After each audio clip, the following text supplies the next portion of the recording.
Om Stavakaya cha dharmasya sarvadharma swarupine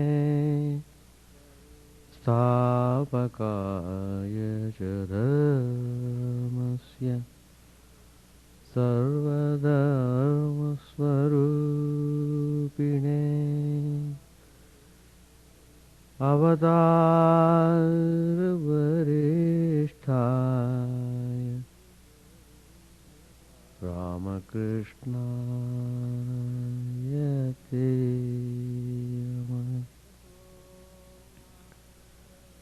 Asato Ma Sadgamaya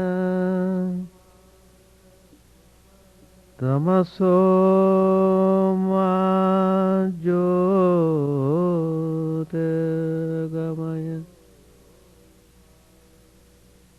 Mrityorma Mritangamaya Om Shanti Shanti Shanti.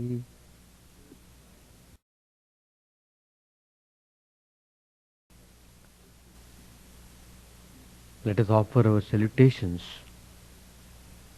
to Sri Ramakrishna, the embodiment of all religions.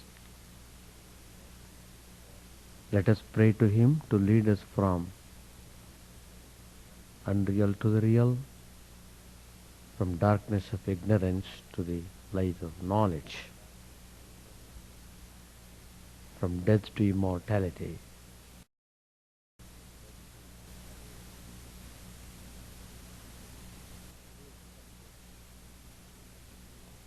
Today's subject, Swami Vivekananda, the awakener of willpower.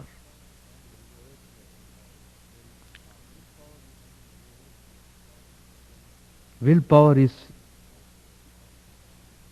a very important factor in our life.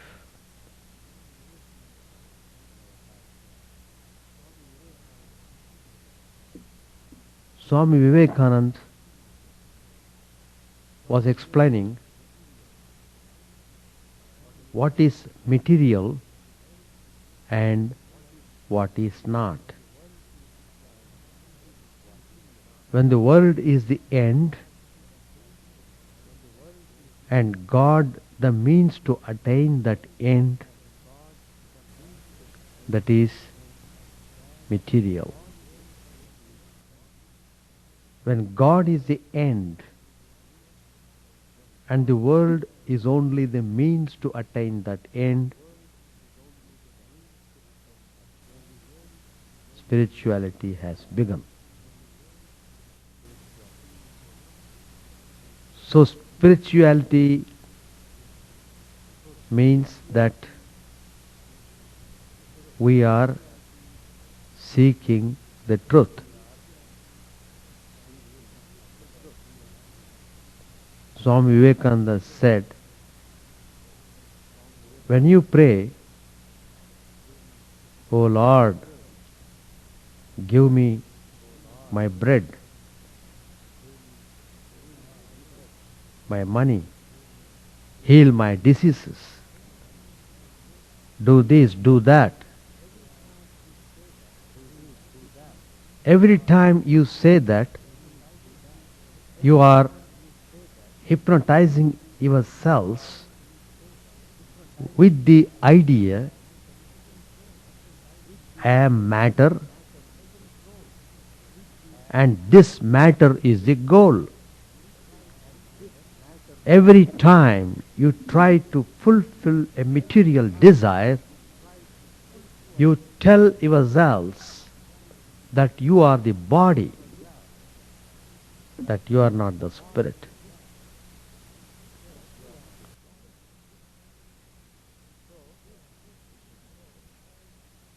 So,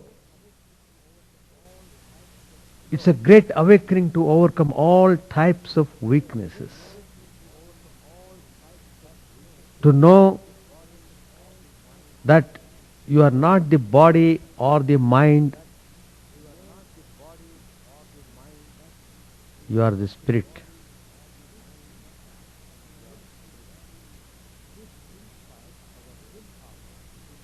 This inspires our willpower to march onward in our life's journey.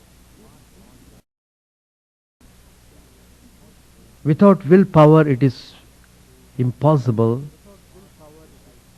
to march in the right direction, since we meet with so many hurdles on our way.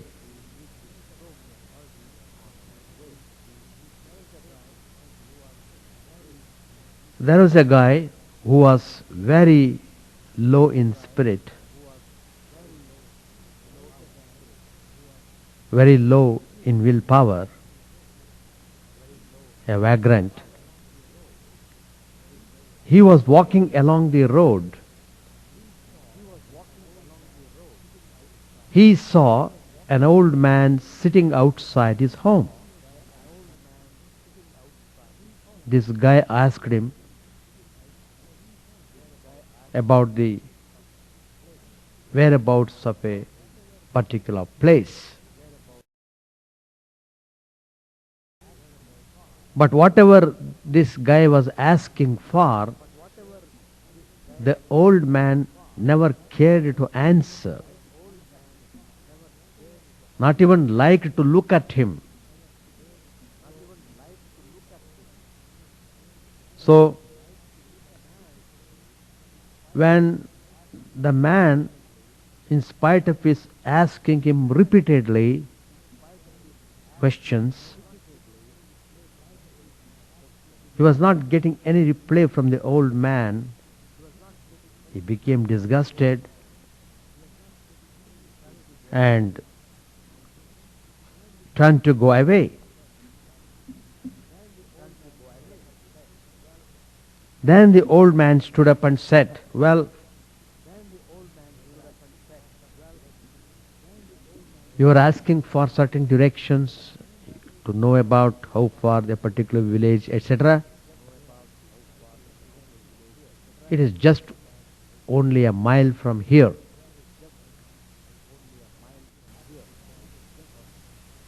The man who asked the question was surprised to hear the answer at last from that old man.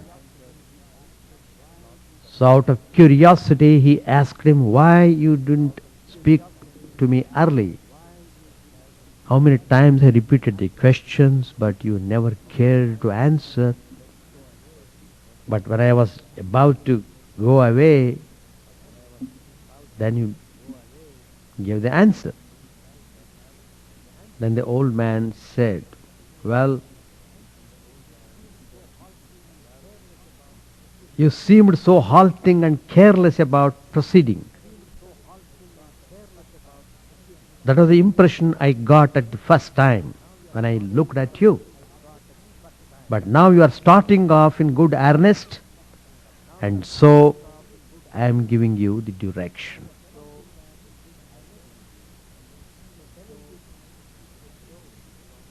So telling this story, Swami Vivekananda roused the willpower of the disciple to go to work.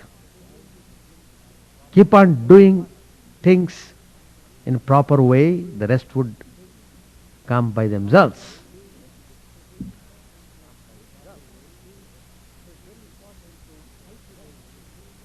So it's very important to cultivate this willpower.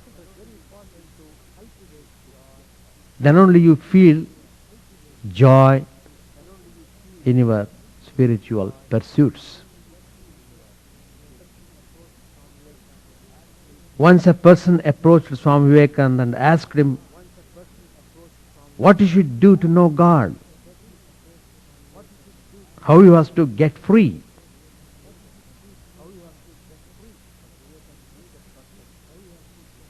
But Vivekananda knew that person who put that question to him. That particular person was a very dull, stupid,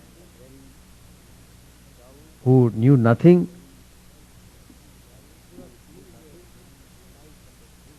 he was living a life of a brute, as it were.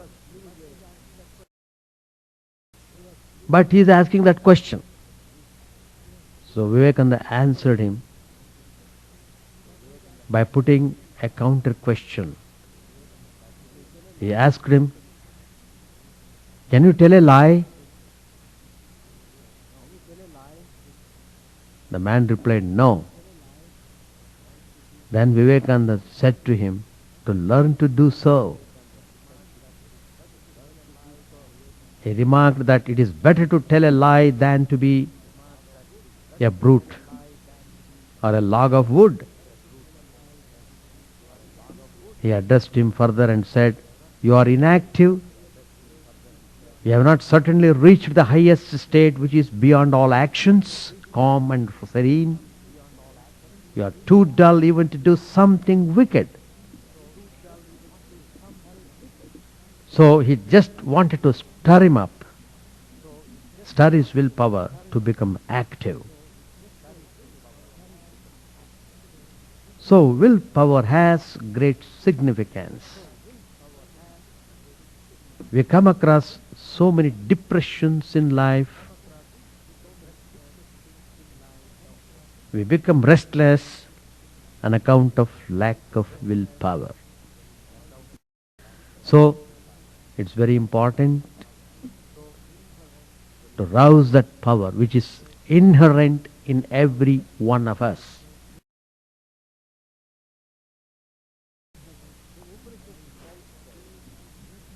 The Upanishads also give great importance to the power of willpower. Upanishads always speak of strength, knowledge, truth.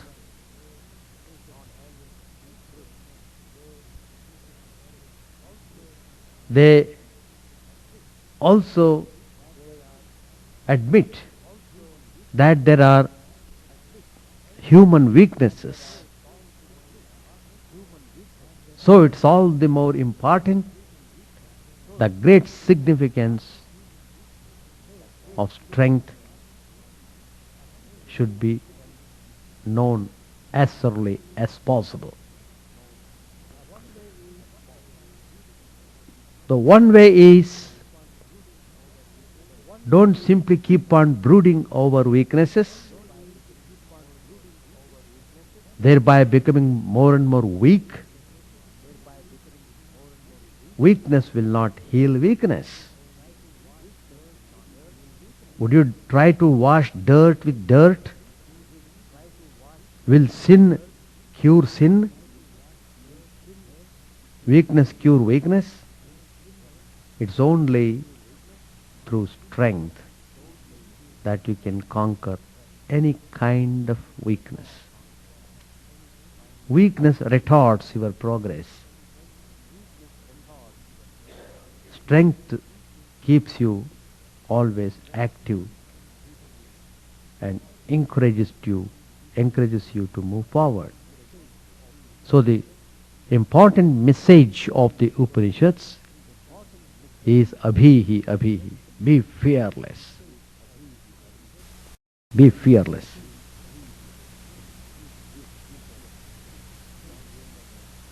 So Swami Vivekananda was very fond of this Upanishadic message. Himself was the embodiment of strength. His main important teaching is that strength is life, weakness is death.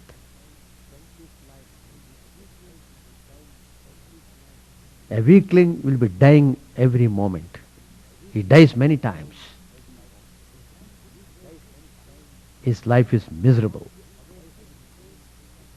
So Swamiji awakened the people to this great reality, and he narrated another great incident. You know, Alexander the Great, after conquering all various countries, he got lot of wealth, properties. So with all that he was returning home. On the way he saw a monk, a sannyasin,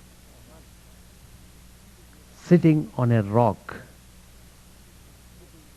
in a forest, just on a block of stone. When he saw him, he was amazed to see the cheerful face of that saint sitting on that rock. He talked with him. He was very much fascinated by the wisdom of the sage. So the idea came to his mind, why not this sage be taken to his home country? He wanted such people of wisdom should stay in his court. So he requested him to come. But the sage was not willing to go anywhere because he had no desires. He was contented, peaceful. So why should he have to bother going here, there? So he refused. Then Alexander tempted him with gold and comforts to make him agree. But even then the sage refused all these gifts of Alexander. Then the king really became mad at him. He began to threaten him. He said, I will kill you if you don't come. And he do this word as if he was about to kill him. Any other person would have yielded to his threats to save oneself. But here is a sage of strong willpower and courage. He just laughed at what Alexander said and said, O king, you never told such a falsehood in your life as you tell just now. Who can kill me? Me you kill, emperor of the material world? Never. I can never be killed because I am spirit, unborn and undecaying. Never was I born and never do I die. I am the infinite, the omnipresent, the omniscient. And you will kill me, a child that you are.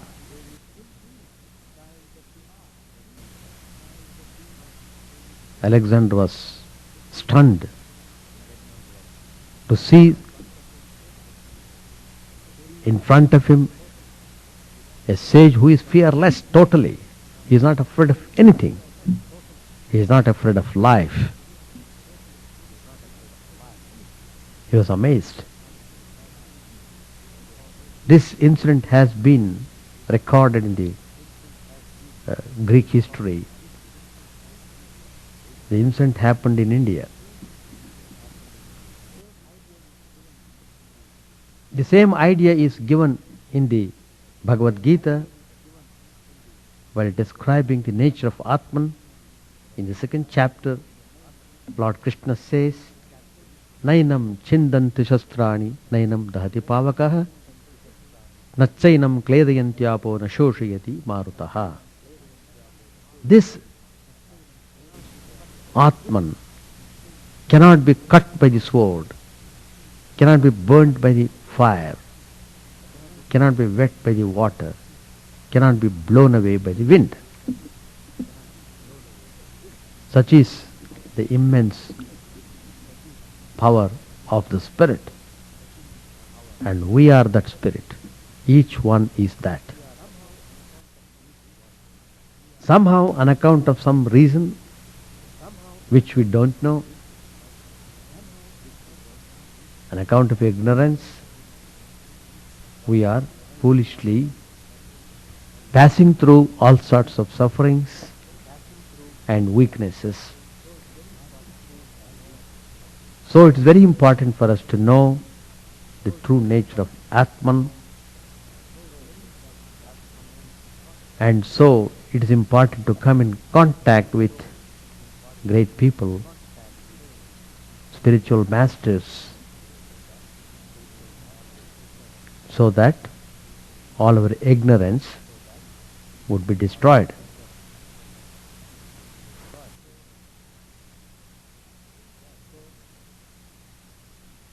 So, in so many ways, we dampen our willpower. Sometimes superstitions, sometimes external surroundings, sometimes association with the wrong type of people. All these dampen our willpower. So the result is we are suffering in one way or other.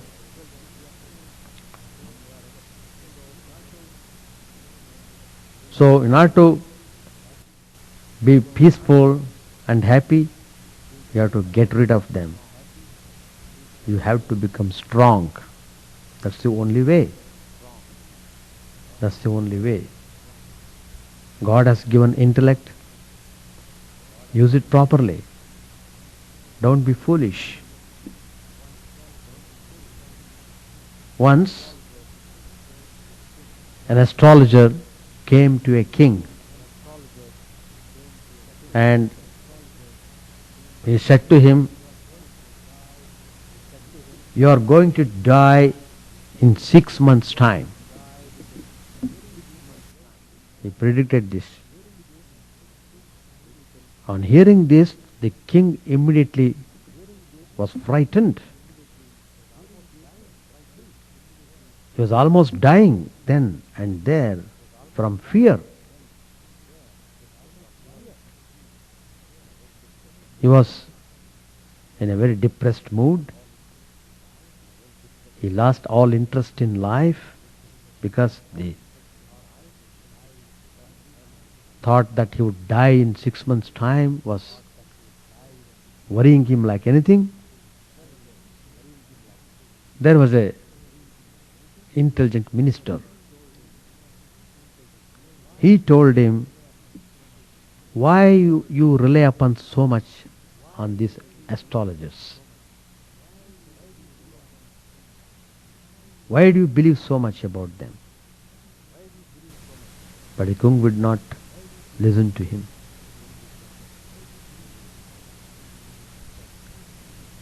And even the minister said, "The astrologers, they are just fools." But he could not convince the king in a way he should get over the depression. So, what is to be done? The minister called for the astrologer to the palace again and asked him to find out whether his calculations were correct.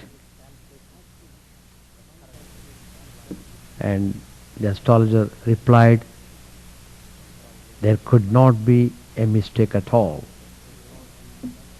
Anyway, in order to satisfy the minister, he went through all the calculations and then said, they are perfectly correct. The king's face became very pale because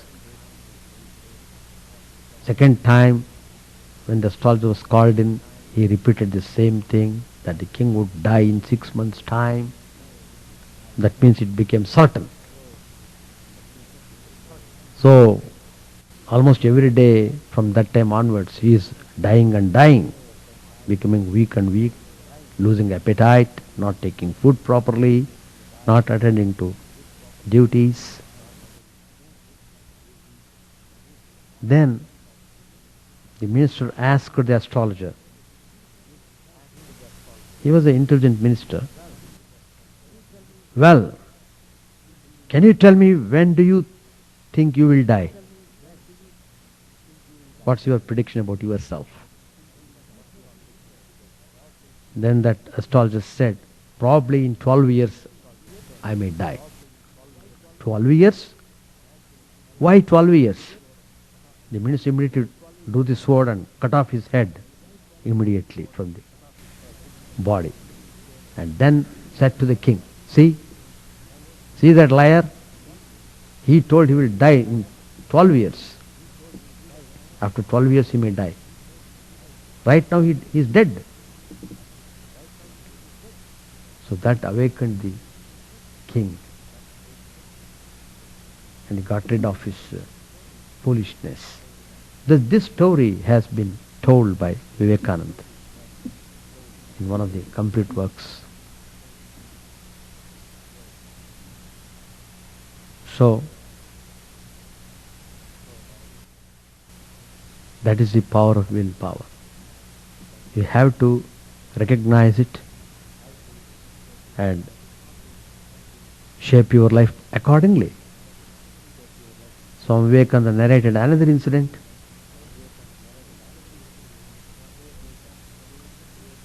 One day a young man came to Vivekananda and asked him,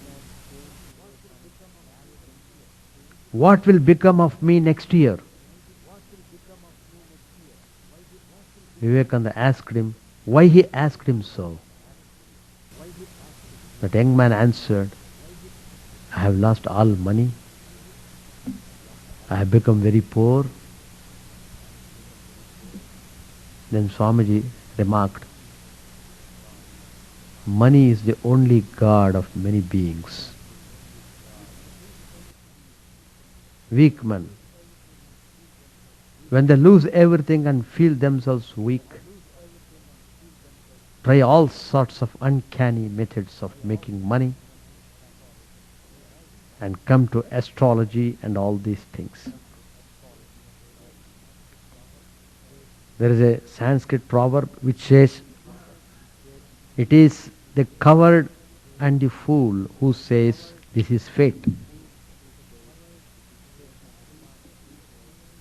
Vivekananda remarked, if a star disturbs your life, it would not be worth a cent. You will find that astrology and all these mystical things are generally signs of weak mind. Therefore, as soon as they are becoming prominent in our minds, we should see a physician, take good food and rest. That is how Vivekananda reacted.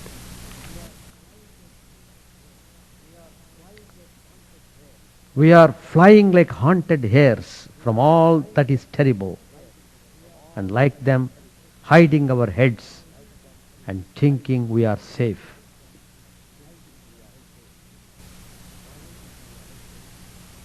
Once Swami Vivekananda was passing through a street in Benares where there was a large tank of water on one side and a big well on the other.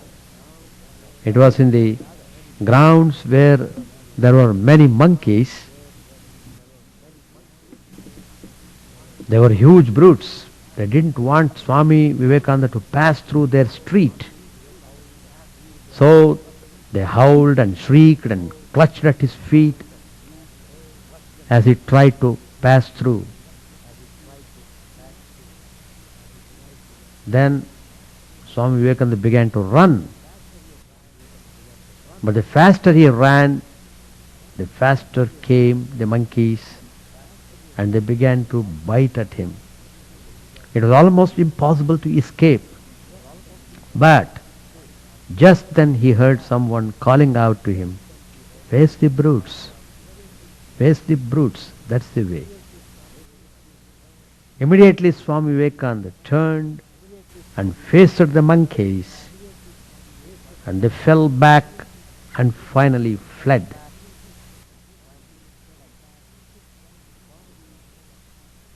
Because Swamiji stood firm on the ground and made a firm posture, the monkeys became terribly frightened to see him. So they ran away. That was a lesson for all life. Face the terrible. Face it boldly. Swamiji remarked, like the monkeys, the hardships of life fall back when we cease to flee before them.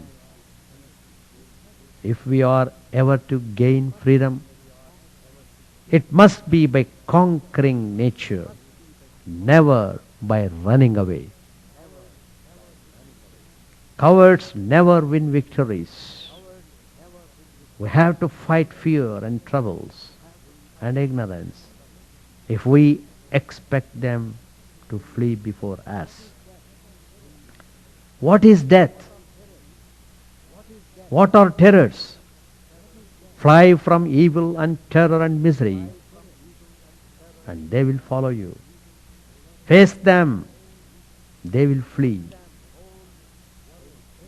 The whole world worships ease and pleasure, and very few dare to worship that which is painful. To rise above both is the idea of freedom. Unless man passes through this gate, he can't be free. We all have to face these.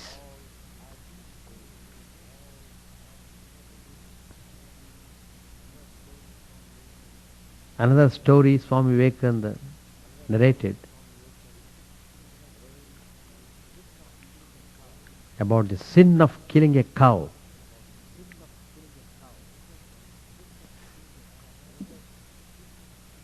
There was a gardener.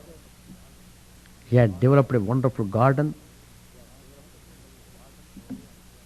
Every day he would go and look into each and every plant, taking so much care about them. It so happened one day a cow walked inside and damaged the plants and shrubs.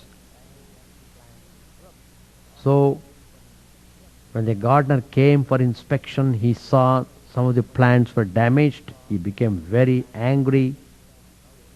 Immediately he came to know that cow was responsible for them. So immediately he gave some blows to the cow. The cow was probably old. It immediately collapsed. The cow was killed, literally. Killing the cow was considered a terrible sin. So he had incurred a terrible sin. So the thought came to him, this sin will surely come to him because of this act. How to escape this sin? He thought within himself, there is a particular god whose name is Indra. He is the presiding deity of the hand. So Indra should be blamed for it, because it is the hand which gave the blows to the cow, thereby the cow was killed. So he wanted to put the blame on Indra so that the sin should go to Indra, not him. That was his clever way of dealing with things. Anyway, Indra learnt about this allegation. One day he came to this man's garden in the guise of a Brahmin. After chatting with him for some time, both of them, they went around the garden, and the Indra in the guise of Brahmin was appreciating and enjoying the plants and trees in the garden. And he put lot of questions. Every time the gardener was boasting to him that was his own hand. It was the handiwork. Because he worked very hard, all these plants are so nice, so beautiful to look, giving flowers, giving joy to everyone who comes into the garden. So I had to work very hard, so that's why we are getting this result. So when he replied this way, then immediately the Indra exposed his cunning with a cutting remark. Well, everything here has been done by you, and Indra alone is responsible for the killing of the cow. You can't fool me. So Swamiji Vivekananda said, nowadays everybody says I am acting as I am being directed by the Lord, directed by God, and thus throws the burden of both his sins and virtues on the Lord, as if he is himself the lotus leaf in the water, untouched by it. If everybody can truly live always in this mood, then he is a free soul. But what really happens is that for the good, I have the credit, but for the bad, thou, God, art responsible. Without the attainment of the fullness of knowledge or divine love, such a state of absolute reliance on the Lord doesn't come. He who is truly and sincerely reliant on the Lord goes beyond all idea of duality of good and bad.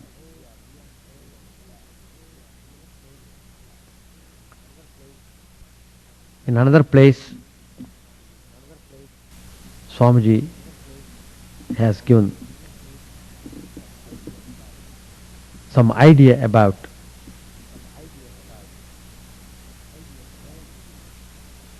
renunciation. If you study Vivekananda's works, you find everywhere how he is trying to remove all types of weaknesses from our hearts. And he was trying to invigorate our spirits, trying to inspire us to live a practical spiritual life.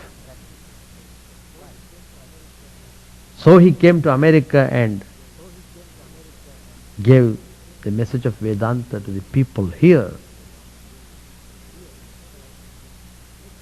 So he tried to lift the people, humanity, above suffering.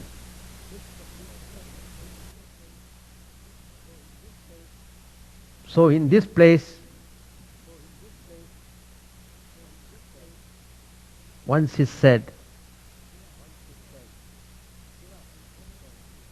give up, renounce the world.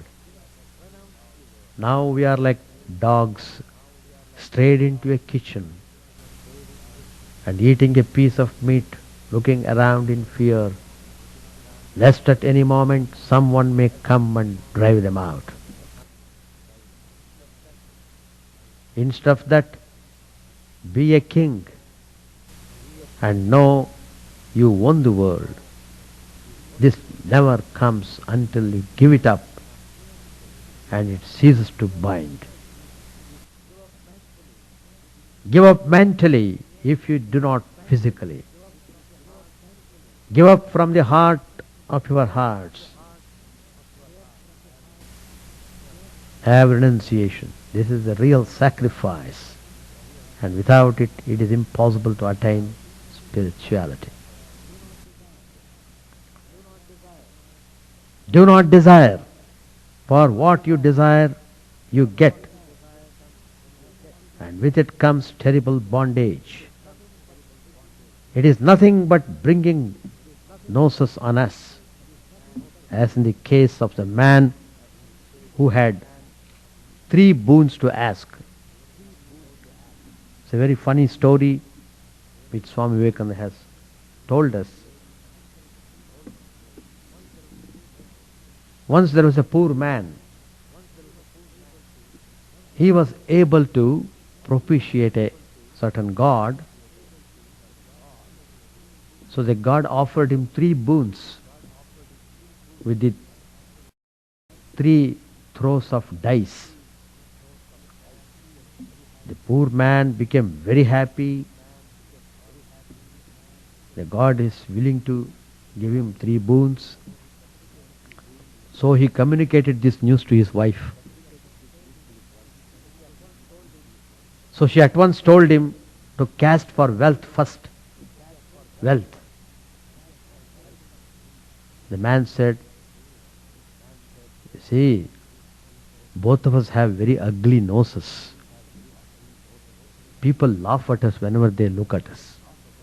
Let us first cast for beautiful aquiline noses. But the wife was for wealth first, and so she caught hold of his hand to prevent him from throwing the dice. The man hastily snatched his hand away and at once threw the dice, exclaiming, let us both have beautiful noses, and nothing but noses. N-O-S-E-S, noses. All at once, both their bodies were covered over with many beautiful noses, but they proved such a great nuisance to them that both of them agreed to throw for the second time, asking for the removal.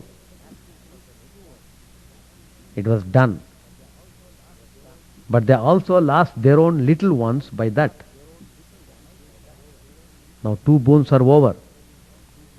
There was only 1 boon more to ask. Having lost their noses, they looked uglier than before. They wanted to have 2 beautiful noses, but they feared to be questioned about their transformation, lest they should be regarded by all to be 2 big fools who could not mend their circumstances, even with the help of 3 boons. So, both of them agreed to get back their ugly little noses, and the dice were accordingly cast. So what is the lesson? Swamiji said, we never get freedom until we are self-contained. Self is the savior of the self, none else. Drinking the cup of desire, the world becomes mad. Day and night never come together. So, desire and the Lord can never come together. Give up desire.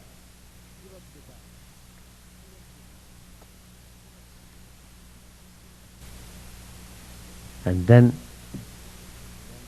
in one of his complete works, Swami Vivekananda has said about the purity. Purity is our real nature. When Adam fell, he fell from purity.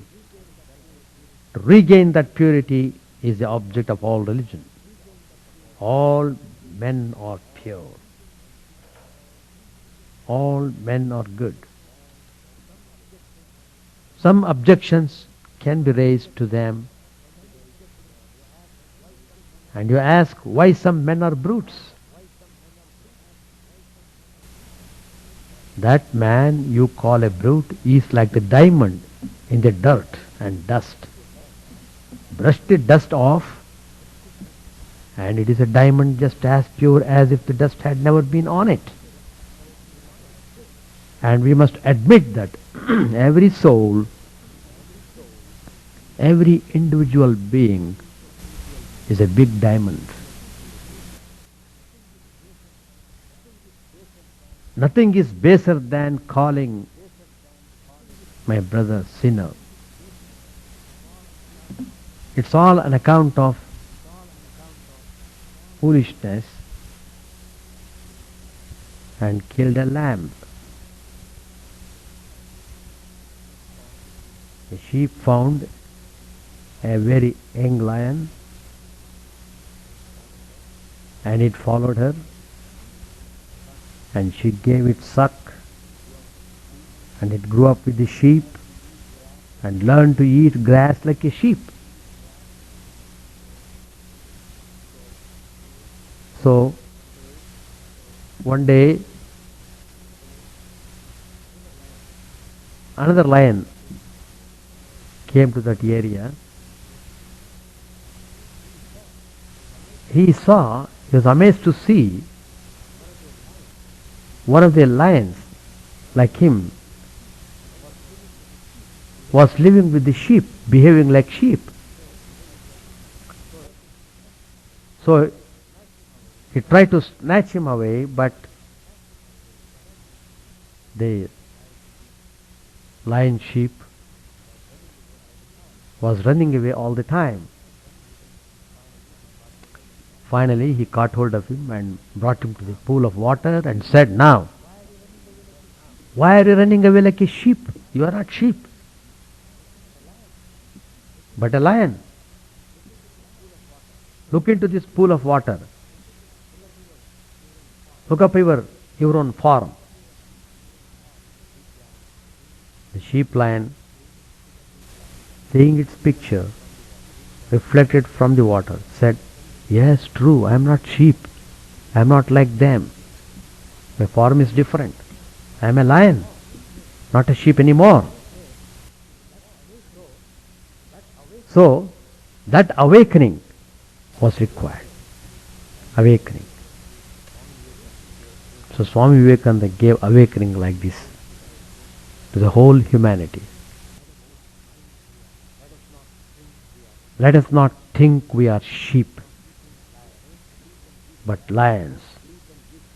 Don't bleat and eat grass like sheep. So we have come on this earth to work out freedom, to get rid of the sheepy nature, to get permanent joy and peace. That is possible only when we are awakened to the true nature of our own self. So the religion has given us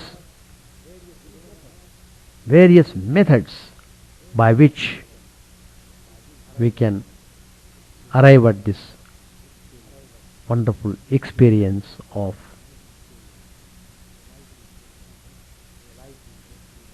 realizing our true nature. So the religion provides an awakening, as it were, to all of us. Everything is possible only when you exercise your willpower. Without willpower, you will not be able to achieve anything, even in the material world. Accept the goal and pursue it with all earnestness and carry on. Then you will be able to reach the goal without any doubt. The spiritual masters come again and again to show us the way, to remove all dirt and dust accumulating in our hearts, to free us from all suffering. If you are not awakened to the true nature of yourself, even though you are taken to heaven, you will not be happy.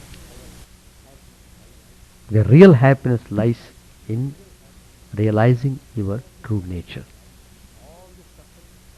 All the suffering is because of thinking unreal to be real. So we are passing through all these problems.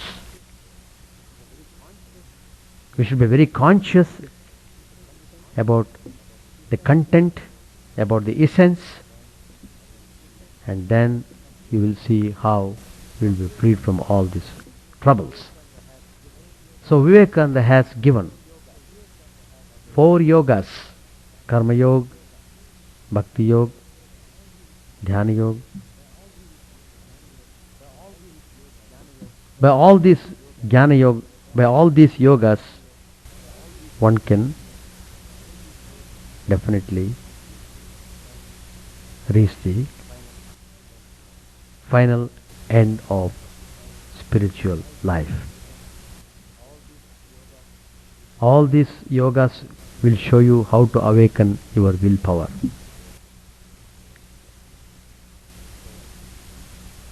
So let us try to read his works. Let us try to meditate upon the teachings, and let us try to practice them in our life to the best of our capacity. Thank you all. Om Sahana Bhavatu Sahanau Bhunaktu Sahaviryam Karavavai Tejasvinavadhitamasto ma vidvishavahai.